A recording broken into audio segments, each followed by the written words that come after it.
Okay. They're pretty close, right? So why? Well, take a look at what happens when you keep dividing into smaller and smaller angles to the chord and the arc. So here's a circle, right? I'm going to divide it into 4 equal parts. I'm going to divide those into, let's see, I want to be careful, so I want to end up with 12. So yeah, let's divide it into 6 equal parts, right? Yeah, because that's easy to do, right? We know how to divide it into 6 equal parts by simply drawing a circle of the same radius here, right?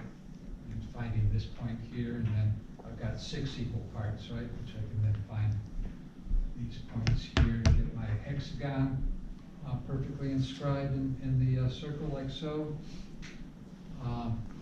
So that makes this angle 60 degrees, and so look at this arc and look at this chord. They're quite a bit different, right?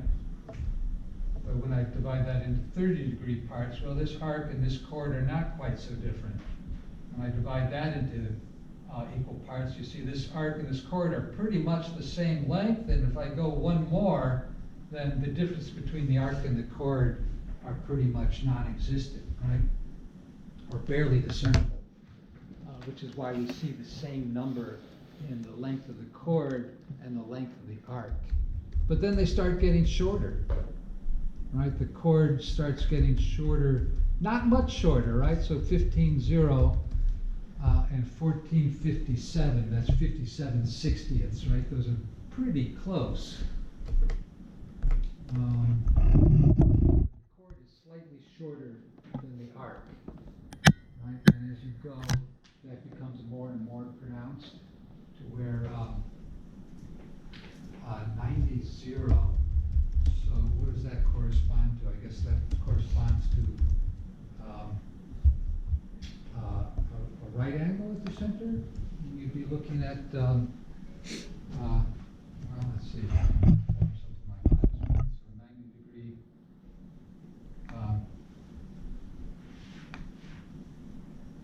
Central angle corresponds to a chord, so that the arc is 90 degrees, but the chord we measure as 81,2, which is a kind of a sexagesimal number, which I suppose we should write 81:2, right? Because we're thinking that it would be significantly shorter than 90 degrees anyway. Okay, well, it looks like we're not going to have time for the second part, so let's try to make the best sense we can of this, and I'll send you home with the assignment to do exercise 2 to bring in, right? So, so the assignment for Tuesday is going to be write up complete answers, so don't just sketch out things. You know, give me nice complete sentences and careful diagrams for tasks 2, 5, and 6. Okay, so what are we looking at here? Do we have task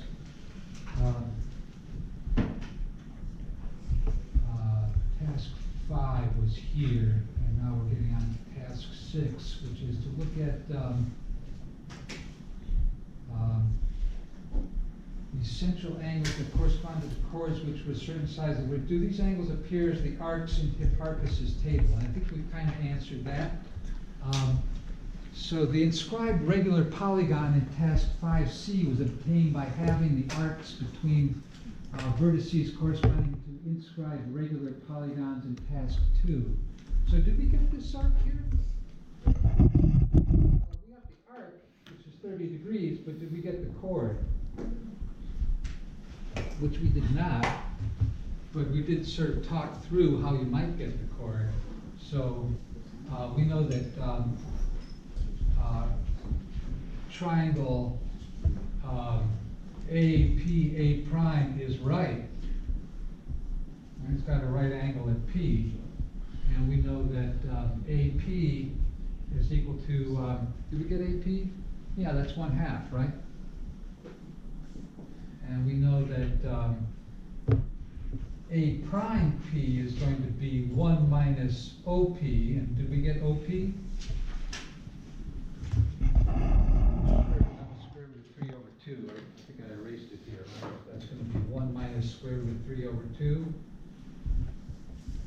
And so that's a right triangle, is it not? So triangle AP, A prime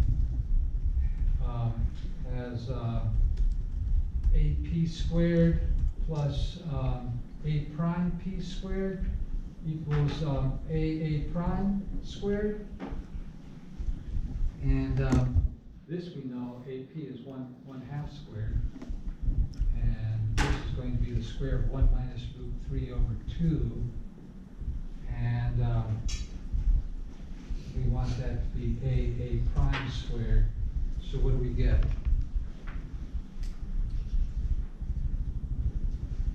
Oh, we got 15 seconds. We get 1/4 plus 1 minus square root of 3 plus 3/4 is A prime squared. All right, so 1 plus 1 minus square root of 3. So that's 2 minus square root of 3. So what does that mean about A prime? Well, it must be the square root of 2 minus the square root of 3. So it's got a nested radical in it. And that's going to be pretty close to,